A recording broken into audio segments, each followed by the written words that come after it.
Okay guys, nandito na naman ako guys. Nandito na naman ang Mids Messenger upang ipaliwanag ng mabuti kung sino ang lumikha ng Diyos. Sino ang lumikha sa Diyos? Dahil mayroon akong nakita sa Facebook guys na nagtatanong siya kung sino daw ang lumikha sa Diyos. Yan ang katanungan ng mga atheist guys. Sino daw ang lumikha sa Diyos? So magtatagalog tayo guys upang mas lalo nating maiintindihan kung sino ang lumikha sa Diyos. So ipapaliwanag ko guys ng mabuti. Okay guys, ipapaliwanag ko ng mabuti kung sino ang lumikha sa Diyos. Ang lumikha sa Diyos guys, walang iba kundi ang salita o ang words, wisdom o karunungan, knowledge o kaalaman, understanding o kaunawaan. Yan ang tunay na tagapaglikha ng Diyos guys. Dahil kung walang salita, walang karunungan, walang kaalaman, walang kaunawaan, walang Diyos guys. Kung walang Diyos, walang nilikha. Dahil nilikha ng Diyos ang lahat ng nilikha sa pamamagitan ng kanyang salita, karunungan, kaalaman, at kaunawaan. At ang salita, karunungan, kaalaman at kaunawaan ay mula yan sa Diyos guys. Mula yan sa aking Panginoong Diyos Ama na si Jesucristo. Dahil sa pasimula pa lamang guys, ang salita guys ay Diyos. At ang salita guys ay nagkatawang tao. Walang iba kundi si Jesucristo. So, kaya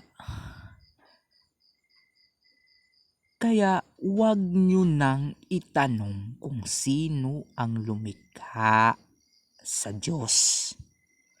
Dahil ang katanungan nyo ay nasagot na, mga atheist. Tandaan nyo ng mabuti, atheist. Ang salita, karunungan, at kaalaman at kaunawaan ang tunay na tagapaglikha ng Diyos. Dahil kung walang karunungan, salita, kaunawaan, at kaalaman, walang Diyos. Kung walang Diyos, walang nilikha. Dahil ginawa ng Diyos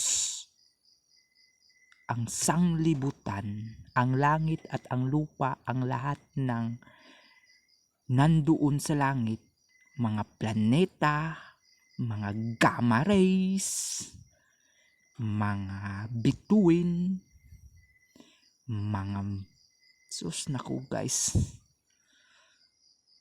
mga all living things. Proverbs 3 verse 9 up to verse 20. The Lord by wisdom hath founded the earth, by understanding hath he established the heavens. By his knowledge the deeps are broken up, and the clouds drop down the dew. So, alam naman natin guys, na nilikha ng Diyos ang sanglibutan sa pamamagitan ng kanyang salita, kaalaman, karunungan, at kaunawaan. At ang lahat ng salita, kaunawaan, karunungan, at kaalaman ay mula yan sa aking Panginoong Diyos Ama na si Jesucristo. Kaya nga guys, sinabi niya guys, na siya ang Alpha at ang Omega, ang makapangyarihang Diyos sa lahat, ang una at ang huli, dahil si Busing Jesus Christ lang ang namatay at siya lang ang mabubuhay magpakailanman. Amen. At nasa kanya ang susi sa kamatayan at ng Hadis. So, huwag kayong mag-aalala guys, dahil hahatulan din naman kayo sa pamamagitan ng inyong mga gawa. Hindi naman tayo makakaiwas sa tunay na hatol sa aking Panginoong Diyos Ama na si Jesucristo. Dahil hahatulan niya ang mga tao base sa kanilang mga gawa. Kaya nga guys, nasa kanya ang susi sa kamatayan at ng Hadis.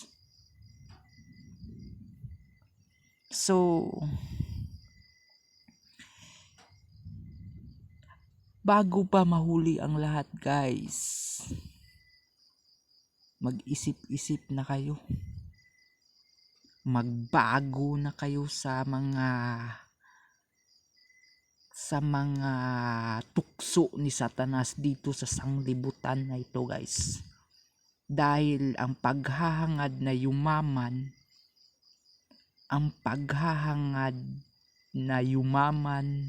at sa pag-ibig sa salapi ay siyang ugat ng lahat ng kasamaan guys. So,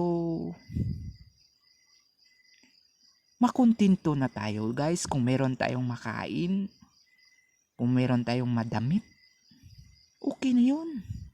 Magpasalamat na tayo nun guys sa ating Panginoong Diyos Ama na si Jesucristo. At tandaan niyo guys, si Jesucristo guys ang Alpha at ang Omega, ang makapangyarihang Diyos sa lahat. Kaya nga't sinabi niya, ako at ang Ama ay isa.